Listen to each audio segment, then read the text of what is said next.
Morning friends, I welcome you all on behalf of my channel Mathalay. तो अभी तक हम पिछले वीडियो में सब ग्रुप पढ़ चुके हैं कि सब ग्रुप क्या होता है और हम कैसे टेस्ट करेंगे कि गिवन सबसेट किसी ग्रुप का सब ग्रुप है या नहीं है। उसके लिए हमने लगभग 3 टेस्ट पढ़े जिनका नाम था 1 step sub group test, 2 step sub group test और फाइनाइट सब ग्रुप टेस्ट। तो आज उसी श्रृंखला में थोड़ा और आगे बढ़ते हैं जहाँ हम समझ रहे हैं कि सब ग्रुप्स की कुछ इंपॉर्टेंट पॉइंट्स जो हमें याद रखने चाहिए सब ग्रुप्स के बारे में। तो चलिए देखते हैं। तो let us move to the first point कि what is the first point. The first point is intersection of 2 sub groups is a सब ग्रुप। यानी आप अगर 2 सब ग्रुप उठा लें किसी भी ग्रुप के, तो अगर आप उनका इंटरसेक्शन करेंगे तो वो भी एक सब ग्रुप आएगा। तो let us prove this that intersection of 2 sub groups is a सब ग्रुप। तो late H1, H2 be 2 subgroups of G of a group G। मान लेते हैं ये 2 सब ग्रुप हैं किसी ग्रुप G के। then you can very well say then E belongs to H1 comma E belongs to H2 implies E belongs to H1 intersection H2। therefore H1 intersection H2 is a non-empty subset। ये कैसा subset होगा? Non empty subset of G. ये non empty subset होगा जी का। आपको याद होगा किसी भी सबसेट को सब ग्रुप दिखाने के लिए सबसे पहली चीज़ जो चाहिए वो है उसका नॉन एम्प्टी होना। तो यहाँ हमने ये देखा कि H1 इंटरसेक्शन H2 कैसा सबसेट है? Non empty subset. अब हमें प्रूव करना है कि ये एक सब ग्रुप होगा। तो हम इसमें यूज़ करेंगे 1 स्टेप सब ग्रुप टेस्ट। तो late A, B belong to H1 intersection H2। So this implies A, B belong to H1 and A, B belong to H2। अब क्योंकि H1 और H2 दोनों सब ग्रुप्स हैं, that is since H1 and H2 are sub groups of G, therefore we have A into B inverse.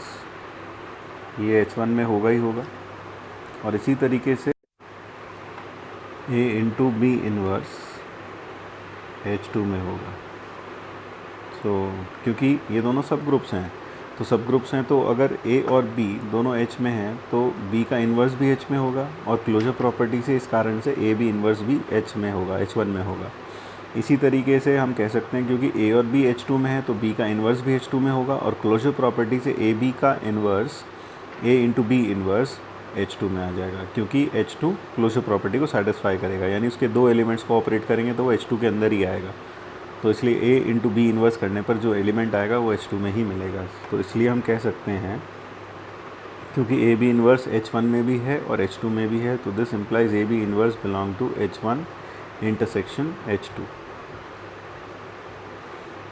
So by 1 step sub group test हम यहाँ ये कह सकते हैं H1 intersection H2 is a सब group of G। तो यहाँ हमने ये समझ लिया कि 2 अगर आप सब ग्रुप्स ले लेते हैं किसी भी ग्रुप के तो उनका जो इंटरसेक्शन आएगा that will be itself a सब group of the given group. इस चीज़ को अगर हम जनरलाइज करें तो हम ये कह सकते हैं कि intersection, arbitrary intersection of sub groups is a सब group, that is intersection of any family of sub groups of a group is a सब ग्रुप। यानी अगर आप किसी ग्रुप के कितने भी सब ग्रुप्स उठा लें, फाइनाइट, इनफाइनाइट, काउंटेबल या अनकाउंटेबल सब ग्रुप्स उठा लें, उन सब का जब आप इंटरसेक्शन करेंगे तो इंटरसेक्शन करने पर जो नया सबसेट जनरेट होगा वो भी एक सब ग्रुप होगा। अब जैसे ही हमने ये देख लिया कि हम कितने भी ग्रुप्स का इंटरसेक्शन कर लें तो जो इंटरसेक्शन करने के बाद नया सबसेट आएगा वो सब ग्रुप होगा, ये जानने के बाद मन में ये सवाल ज़रूर आता है क्या यूनियन में भी ऐसा ही होगा?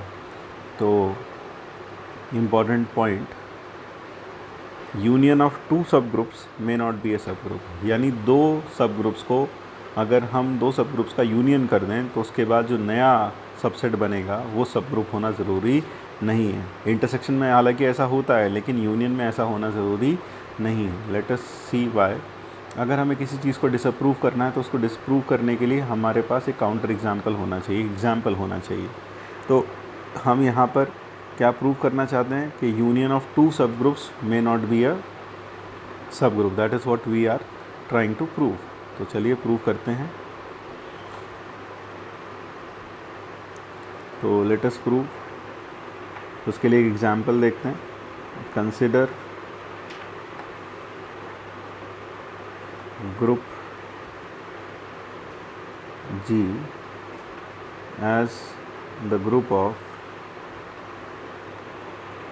all integers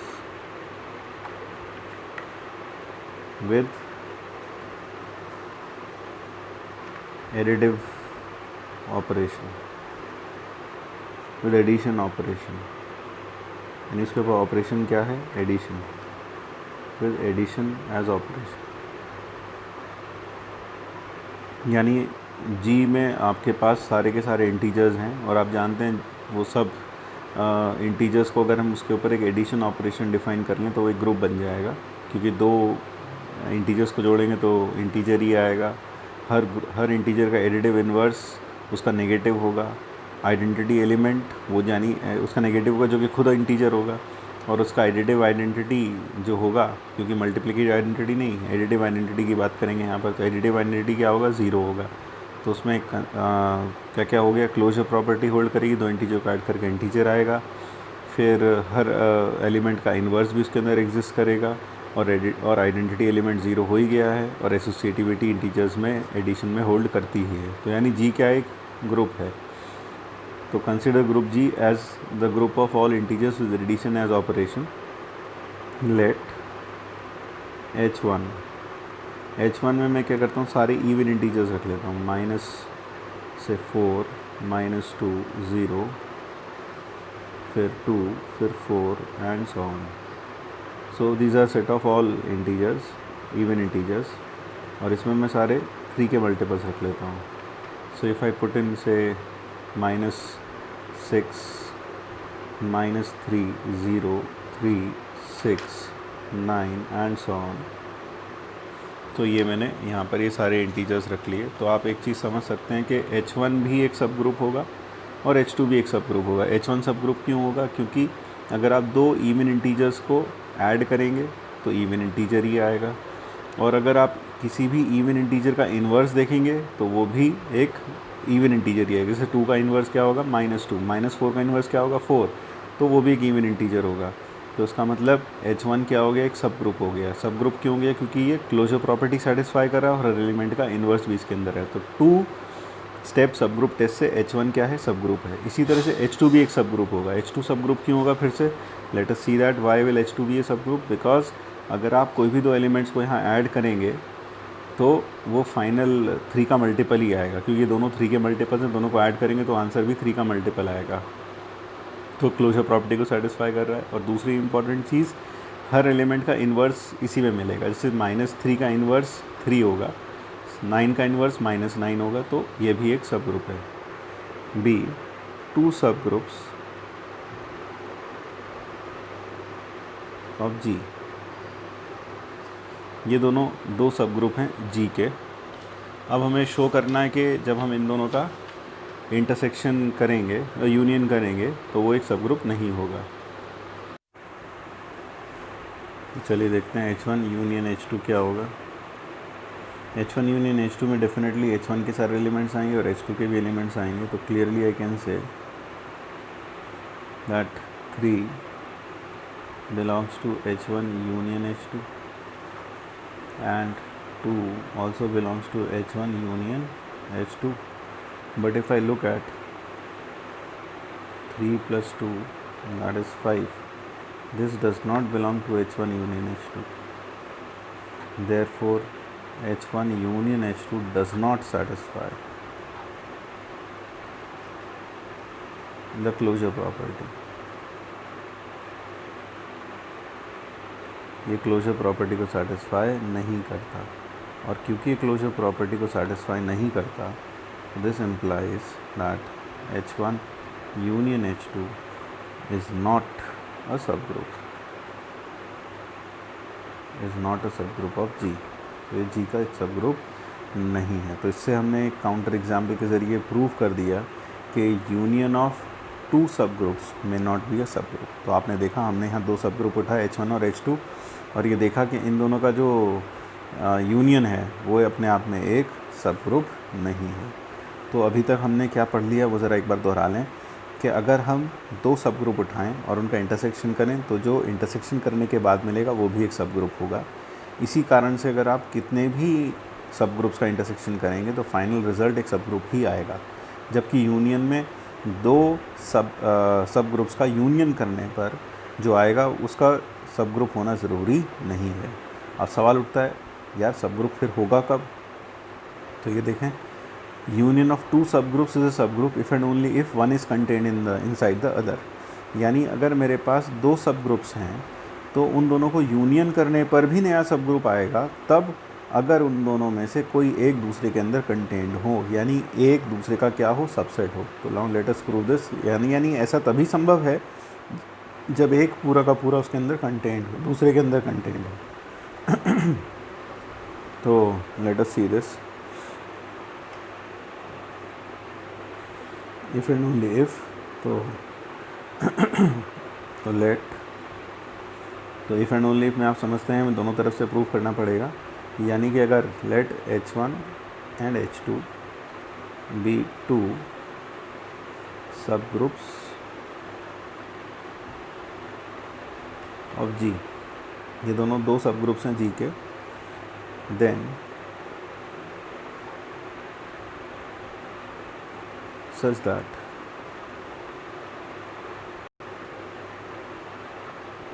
H1 is contained in H2 or H2 is contained in H1. Therefore, if H1 is contained in H2, then H1 union H2 की बात अगर हम करें, then H1 union H2, तो this will be equal to H2, which is a subgroup, which is a subgroup of G. Similarly, अगर H2 हो H1 का subset,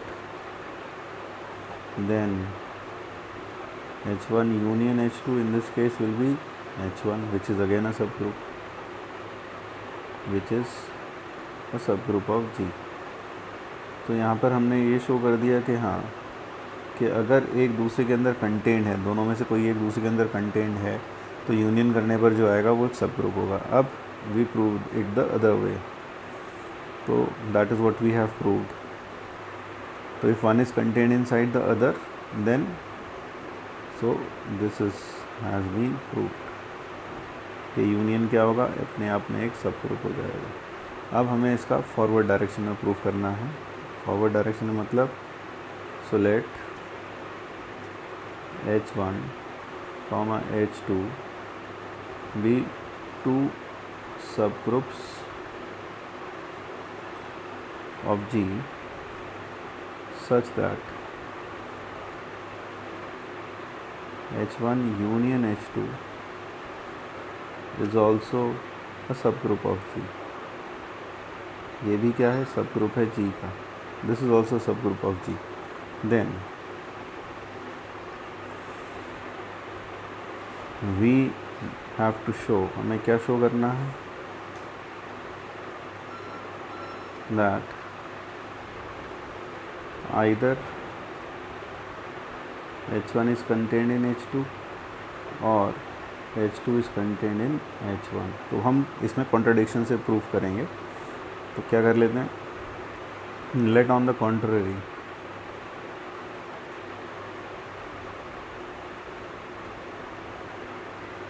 neither H1 is contained in H2 nor H2 be contained in H1. ना तो H2 H1 में होना चाहिए, ना तो H1 H2 में हो और ना ही H2 H1 में हो. ना तो H1 H2 में है, ना ही H2 H1 में है. Then there exist at least one element A belonging to H1, एक एलिमेंट देखिए H1 H2 में कंटेंट नहीं है, तो H1 अगर H2 में कंटेंट नहीं है इसका मतलब कम से कम एक एलिमेंट A तो मिलेगा H1 में. There exist one element A such that A belongs to H1 and A does not belong to H2. Similarly, there exists B belonging to H2, क्योंकि अब H2 भी H1 में कंटेंट नहीं है, क्योंकि H2 भी H1 में कंटेंट नहीं है तो एक B ज़रूर H2 में ऐसा मिलेगा. There exists B belonging to H2 such that B belongs to B does not belong to H1. B H1 में नहीं होगा. So therefore A अगर देखा जाए तो A H1 यूनियन H2 में तो आ जाएगा. therefore A belongs to H1 union H2, क्योंकि वो किस में है, H1 में है, H2 में नहीं है.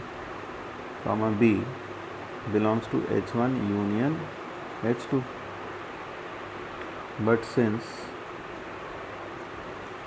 H1 union H2 is a subgroup,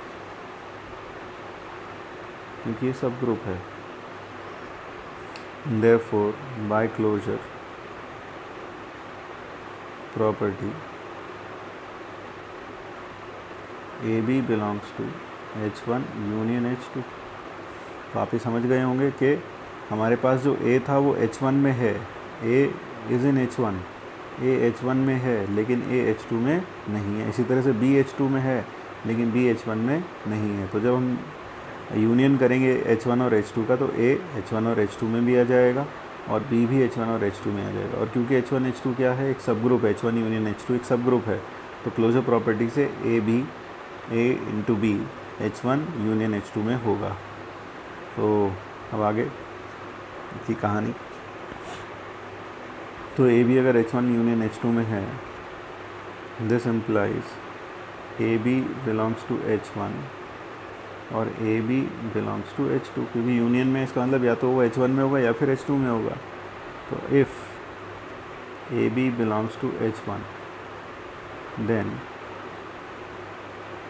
since A belongs to H1, कि हमने देखा था ऊपर A कहाँ पर है, H1 में है, A is in H1. So since A belongs to H1 this implies A inverse belongs to H1, क्योंकि सब ग्रुप है. Therefore A inverse into AB belong to H1. So this implies by associativity A inverse into A into B belong to H1, that is B belongs to H1. But that is a contradiction, क्योंकि B H1 में नहीं है. हम ये already consider देख चुके हैं, यहाँ पर मान ही चुके हैं कि B H1 में नहीं है, तो ये कॉन्ट्राडिक्शन हो गया. Therefore AB does not belong to H1. इसी तरीके से if AB belongs to H2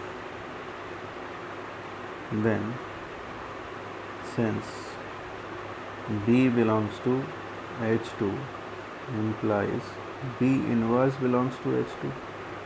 Therefore AB into B inverse belongs to H2. तो फिर से एसोसिएटिविटी का यूज़ करेंगे. सो this implies that A into B inverse belongs to H2.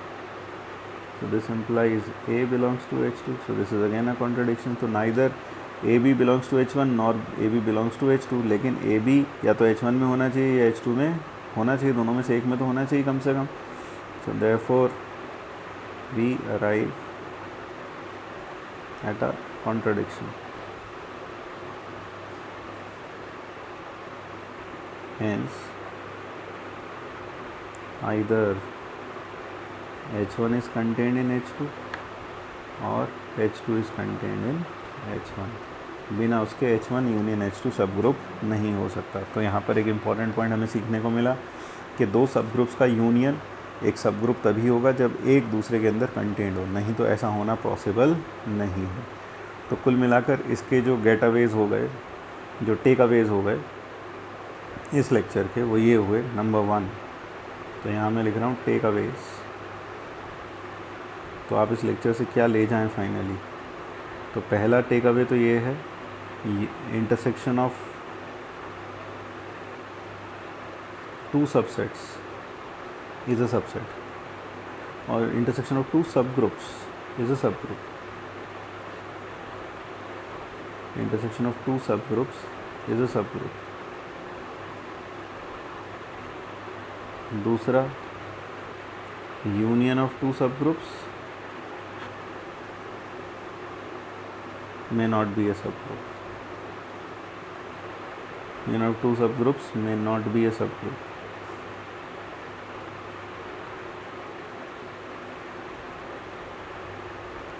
तीसरा, union of two subgroups may be a subgroup, will be a subgroup only if, कब होगा? only if one is contained inside the other. तो ये 3 point हमें याद रखना है, contained inside the other. So remember these 3 points. So number 1, intersection of two subgroups is a subgroup. Union of two subgroups may not be a subgroup. And third, union of two subgroups will be a subgroup if one is contained inside the other. Otherwise ऐसा होना संभव नहीं है. तो ठीक है, इतना ही रखते हैं. तो meet you in the next video. Till then good bye. और आप इस लेक्चर को ज़रूर देखें और मेरे चैनल को सब्सक्राइब ज़रूर करें. और अब हम रोज़ इसमें वीडियोस डाल रहे हैं. हो सकता है कि बीच में हम थोड़े इरेगुलर हो गए थे, शायद कुछ कारण रहा होगा, लेकिन अब इस चैनल पर आपको रेगुलरली IAS के मैथमेटिक्स से कंसर्न्ड वीडियोस मिलते रहेंगे. So please keep in touch and subscribe to this channel. Thank you.